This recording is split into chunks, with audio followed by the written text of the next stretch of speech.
ठाकुर जी वो लीला कर रहे हैं जिस लीला पर देवताओं को भी विश्वास नहीं हो रहा है। ऐसी लीला ठाकुर जी कर रहे हैं कि किसी को भरोसा ही नहीं हो रहा कि जगत नियंता जगदाधार ये कर सकता है। बोले ठाकुर जी क्या करते हैं? बोले ये मत पूछो क्या करते हैं, यो कह रहे हैं क्या नहीं करते। ऊधमों के सिरमौर हैं ठाकुर जी। कैसा ऊधम मचाते हैं? नहा धो करके ठाकुर जी सवेरे तैयार होते हैं, सबसे पहले गैयाओं के पास जाते हैं। मैया कहवे लाला नहा धो के सबसे पहले गैयान को प्रणाम करवे जा, गैयान को स्पर्श कर फिर कछु करियो। ठाकुर जी गैयाओं को प्रणाम करने जाते हैं। जैसे ही देखते हैं कि कोई गैया बैठी है, सो ठाकुर जी कहें अरे अरे मैया या गैया को आलस आ गयो, या को आलस दूर कर दूं।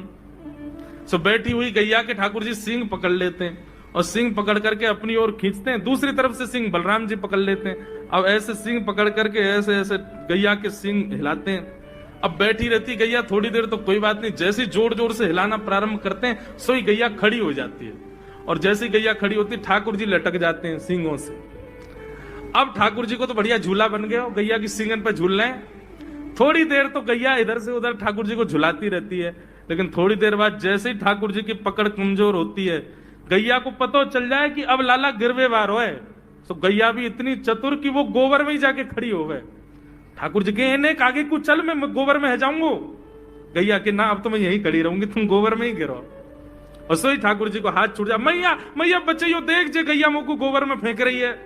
अब मैया जब तक बचावे आवे तब तक तो लाल जी के हाथ छूट जाएं और ठाकुर जी गले गले तक गोबर के ढेर में जाके गिर जाएं।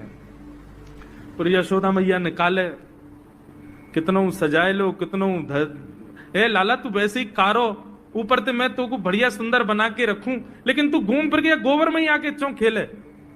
मोकू तो लगे तू पूर्व जन्म को सूकर दीख है। ठाकुर जी मन मन मुस्कुरा रहे, हाँ मैया जे बरा भगवान को अवतार भयो ना, जाने पृथ्वी की रक्षा करी हिरण्याक्ष से। भैया बोली हाँ वो मैं ही तो हतो।